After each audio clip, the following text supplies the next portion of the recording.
So I'm Grant Robertson. I am the Member of Parliament for Wellington Central, and I am currently the Minister of Finance and the Minister of Sport and Recreation and the Associate Minister of Arts, Culture and Heritage and the Minister responsible for the Earthquake Commission. I guess I didn't have any involvement in homosexual law reform in 1986 because I was 14 years old, but I do remember it very well, and I remember probably one of the first times I really followed what was happening in Parliament was when that bill was going through. And when I moved out of home, I found that I had clipped out of the newspaper the names of the people who had voted for and against the Homosexual Law Reform Act. So it was obviously something that was in my mind at the time. But my role where I really got involved was in the Civil Union bill. And at that time, I was actually a staff member working here in Parliament. I was working for Helen Clark. And some friends of mine were a part of the campaign for civil unions. And so I was quite involved both in the campaign outside of Parliament, but also inside. And I guess that's where it really hit home to me, because thinking back now, that vote was actually very close. And we were quite concerned about whether or not we would hold on to the MPs who were supporting it. So we actually divided up the MPs in Parliament who we thought were potentially a bit wobbly on the bill and personally approached them. And I did that with a number of MPs, and there's one in particular, Brian Donnelly, who's now sadly passed away, who was a New Zealand First MP. And I had a good relationship with Brian from having worked with him. And when I sat down and I talked to him, he didn't know that I was gay. And I think, came as a bit of a shock to him. And we had this conversation about what it would mean to me. And I can remember on the day of the vote, being in the final third reading vote, being in the public gallery, and Brian looking up and winking at me. And I remember thinking, right, I've done my job. I got Brian across the line.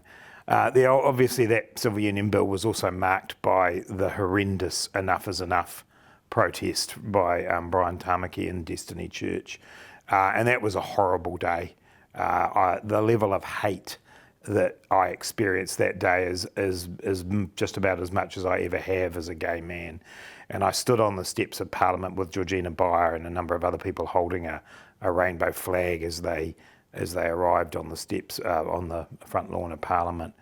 And I went down with Georgie when she walked across, and there's a lot of TV footage of Georgie walking across the front of the Enough is Enough protest, telling them exactly what she thought, and I was trailing along behind her, and it was awful.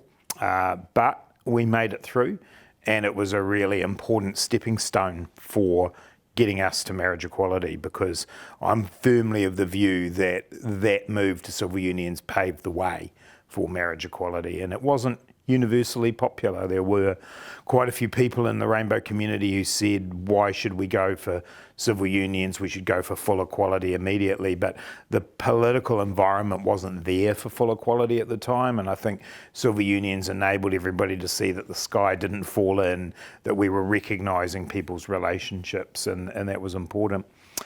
Probably the other thing I'd say about civil unions that gets lost in the history is there was a companion bill which amended 108 pieces of legislation to make civil unions consistent with de facto relationships and marriage. And I had a lot to do with that particular bill because it was really detailed. And so we spent a lot of time working on that. I had a civil union myself, and it was great advance, but it was clear that marriage equality was never off the agenda. And I can remember getting an approach from some community groups not long after I came in, actually, in 2009, saying we think we should get into a program on this. And my colleague Louisa Wall wanted to put up a private members bill, and so we worked that through. One of the things that was really important to us was making sure that we thought we had a decent shot at the numbers for it. And so a group of us began talking to other MPs from other parties around what that was like. And obviously we got it through the Labour caucus as a Labour Party endorsed measure.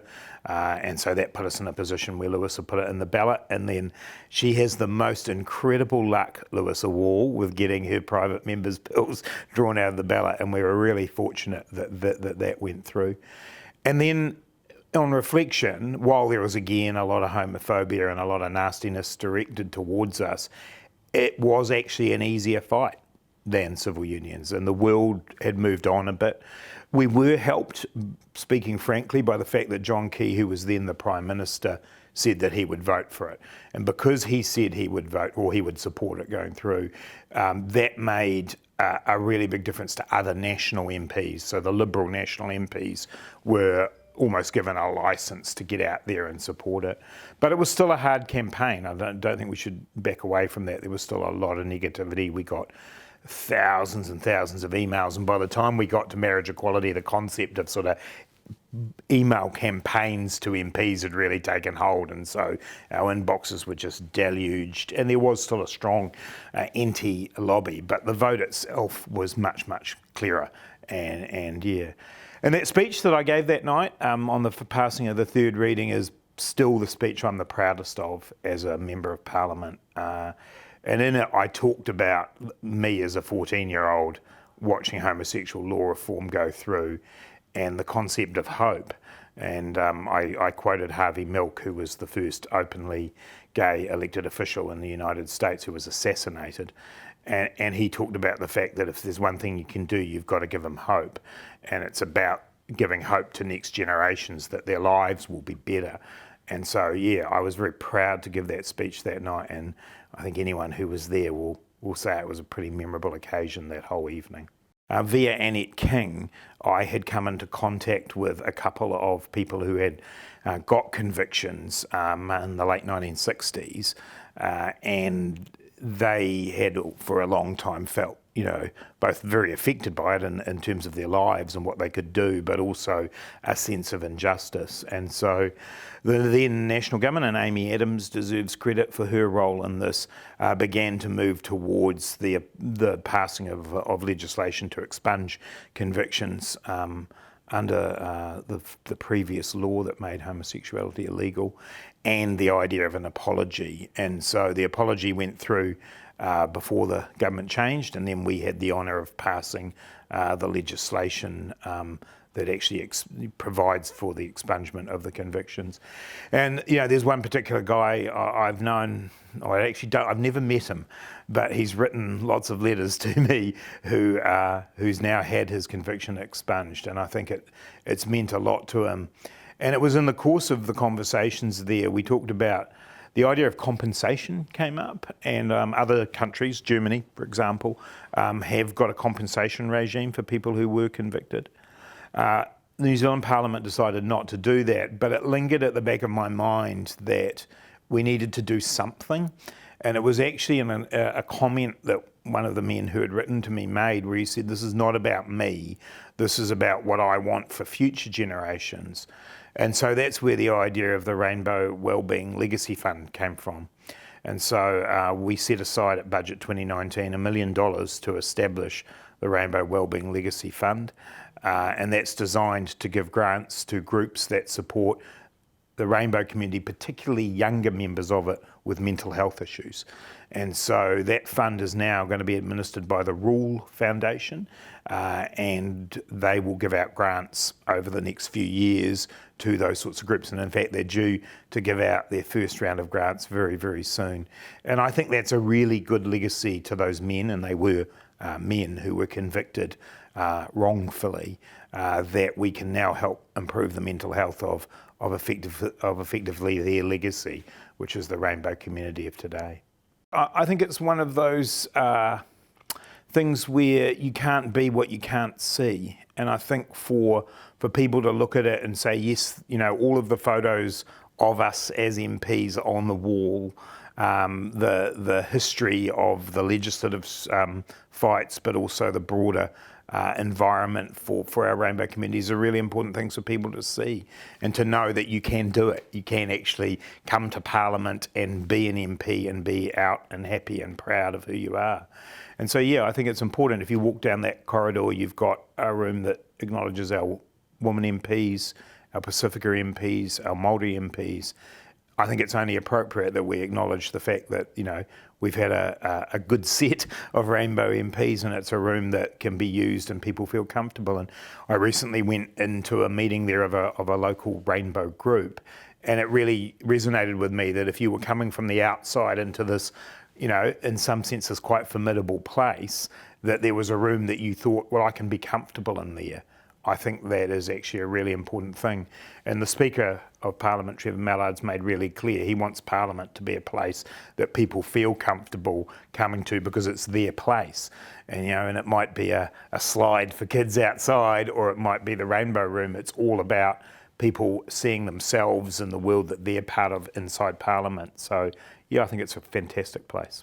I think we've made really good progress in that regard. The cross-party Rainbow Group has been a really important aspect, and that grew out of the campaign for marriage equality, where we were meeting regularly to make sure that we got that legislation through, and it's carried on. And it means we can have conversations about other issues in a format that's a bit different than the way we might normally do it. And, there are still issues out there to be resolved, and I think particularly about the trans community and how we can better recognise, support them. And so those discussions need a forum to take place in, and the cross-party group is important in that regard.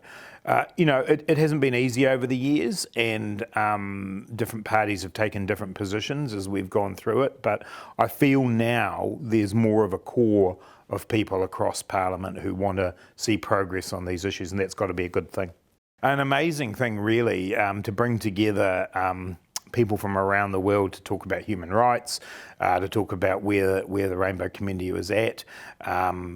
I attended the Gay Games in Sydney in 2002, playing touch rugby of all things, and out of those movements of sporting movements have become human rights movements as well that sit alongside that, and the ILGA conference was very much about that. We were really pleased to be able to support that. We supported it financially as well as hosting the event here in Parliament, and I think people were quite surprised from other countries the extent to which we were able to really welcome everybody into our Parliament that way. It had an unfortunate timing in that it was coincidental with the terrorist attack in Christchurch in March, and that made for a very poignant time to be talking about human rights and inclusion and diversity.